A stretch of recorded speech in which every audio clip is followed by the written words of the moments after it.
Welcome back to the Trogly's Guitar Show. On Rock or Not today, we have a mystery $1,000 Les Paul Custom. I give this mystery a 5 out of 10 difficulty level to solve. I'm going to show you the photos, and then I'm going to walk you through what you should see.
Alright, you got your guesses in the comments section?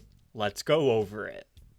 It is listed as a Gibson Les Paul Custom from 1958. That instantly piqued my interest because I saw, hey, we have this P90 pickup right here, and it looks like it was routed for a humbucker. And $1,000 for a 50s Les Paul Custom, that's a steal! It's got the ABR1 bridge, but let's dig a little bit deeper here, because it obviously has some sort of water damage or maybe even fire damage. The next photo is of the headstock upside down. If you're not really in tune with all the different Gibson logos, you might think this is from the 50s, but I could already tell something was a little bit up here.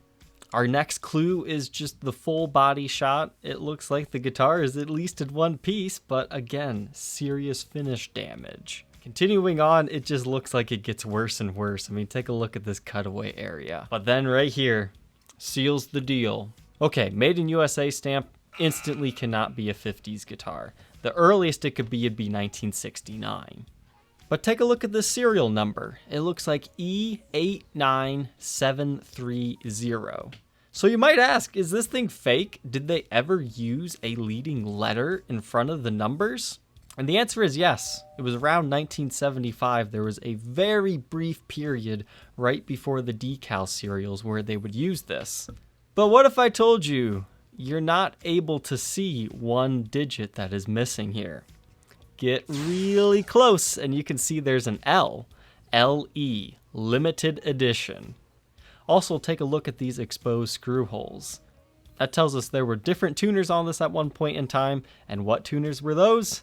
The Kluson waffle backs. And this one seals the deal. There's no volute. So the only model that this could be that would look like this and have this pickup configuration would be the 7254 Black Beauty.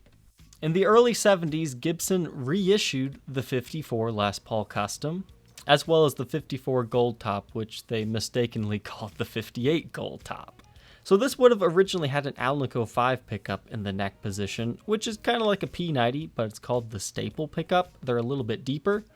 And then it has the regular P90 in the bridge.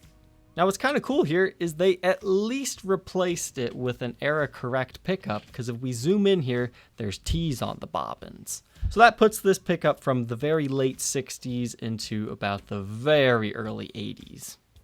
So now that we've solved the mystery as to what this thing is, we know it's not a 1958. The listing was later updated here to a 1980 through 1990. The guy's just a little bit confused. So this video is kind of to help him advertise it as well as know what it is.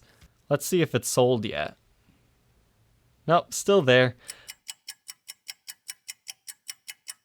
But the question is this worth $1,000? In my opinion, yes. If I knew how to restore this myself, I would have already bought this. The only thing that makes me hesitate is it looks like it's been in a fire. It's either that or extreme moisture damage. It's kind of hard to be for certain just looking at the photos. which then raises suspicions as to, is the neck even usable at this point? Has it been bowed out of fixable territory? You can almost see in this picture that it's not straight and it's kind of crooked. But unfortunately, none of these photos really says one way or the other. This particular model is one of the most expensive out of the Norland era. In all original mint condition, they can sometimes bring up to $8,000, whereas player grade examples usually around $5,000 or $6,000. If this one was properly restored and refinished, I could see it fetching the low threes. So it might seem a little bit rough, but I think somebody could definitely restore this thing. So now that we've solved the mystery, let's go ahead and hear what this would have sounded like originally from the factory.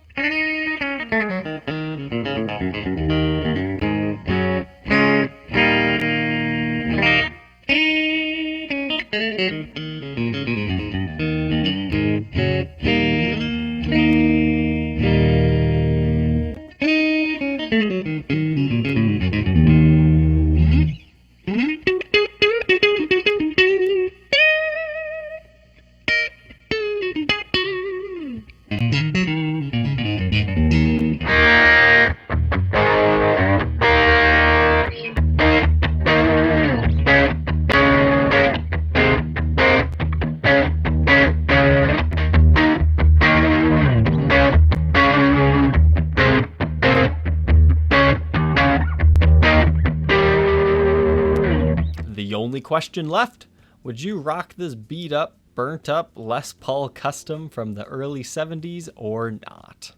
Leave your answer down in the comment section below. Don't forget to like, comment, and subscribe.